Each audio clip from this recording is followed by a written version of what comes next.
Welcome back, everybody. Today we're going to go over meters and dynamic tables. Let's start this off with meters.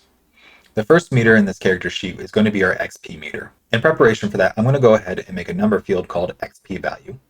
Now, I could also make a formula for the XP needed to level up within the meter, but it's best practice to have a source that all other components reference that's external and easy to access rather than scattering them in places that might not be easy to find later. That being said, we'll also make a label that calculates the XP needed for the next level simply by multiplying the current level by 500. Now that we have our number field and label set up that'll actually make our meter functional, let's get started with the components. As usual, we have the label and size component fields, and we'll just keep moving past those since they've been covered previously. Now, our value field is the current value of the meter that is filled. So in the case of our XP bar, that's going to be our current XP. The min and max fields show the minimum and maximum fields set by the gauge, effectively moving what shows as 0 or 100% full respectively. So if I have a current value of 51, but a maximum value of 50, the gauge will show as 100% full. But if that max field is left blank, it will default to 100, and in our earlier scenario, it would only show the meter as 51% full. The high, low, and optimum values work together to set the color of the meter's currently filled area. Independently, if the low value is set and the current value is less than the low value, the meter will actually display yellow, otherwise it will display green. If the high value is set and the current value is greater than the high value, it'll also display as yellow, meaning if it displays as less than high, it will display as green. In this case, if we have both the low and the high values set, anything between those numbers will display green, and anything outside of that range will display as yellow. The optimum value changes how color responds to our high and low values. So if the optimum value is less than our low value, values will return green when they're also less than the low value. When they're between low and high, it'll display yellow. If it's greater than high, it will display red.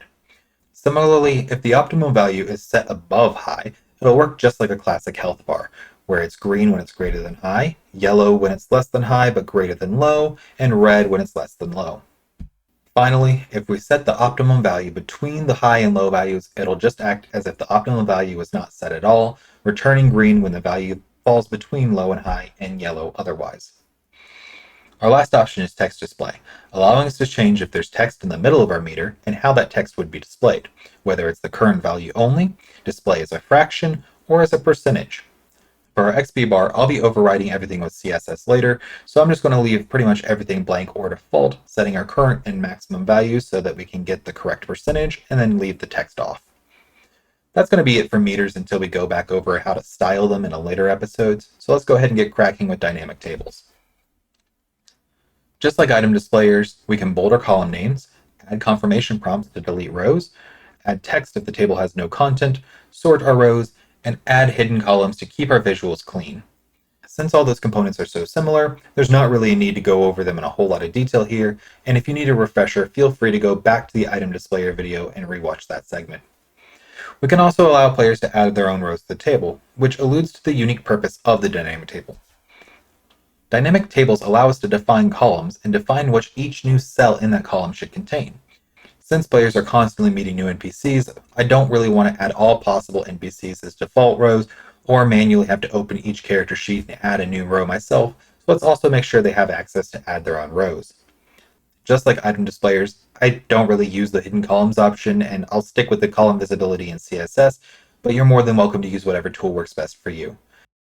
So let's go ahead and get moving on to building our actual table here. In our reputation table, the first cell in every row, or the entire column depending on how you look at it, should be the NPC's or faction's name.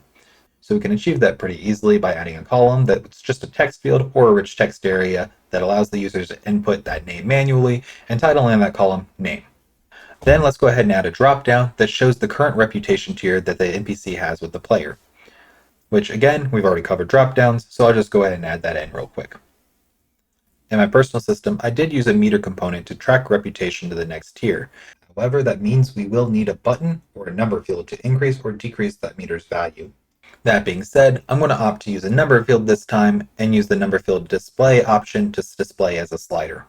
Now we have a very simple reputation table, but let's just take this a little bit further since we have time in today's episode. Let's go ahead and also make a rich text area in the next column. This way players could keep short notes by each NPC. But that's such a little space to keep notes, especially for longer campaigns with recurring NPCs. But did you know that you can actually drag journal entries into your rich text area as just a shortcut access to them? So if a player has a journal set up for their personal notes, they can easily add sections for NPCs and hyperlink them here.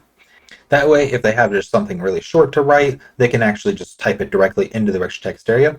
But if it's a recurring NPC that's going to need more space, they can add a journal entry link here. Dynamic tables are incredibly useful, but they take a little bit of time to get used to navigating and pulling data from. So let's go ahead and briefly demonstrate that.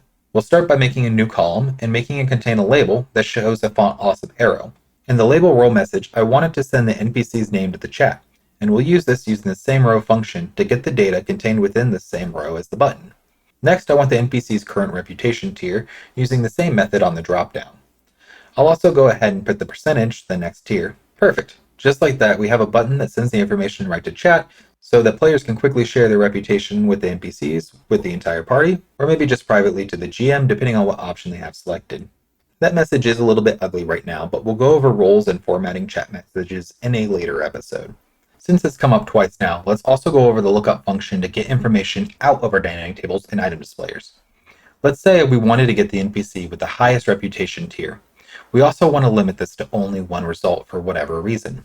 Let's go ahead and make a label outside of our dynamic table and enter the lookup function using the name column as our target since that's what we want to return, and filter it where the dropdown is equal to the highest setting.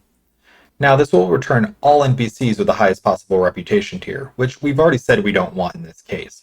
So what we can do is encase the lookup function in the first function, which will return the first item of that array.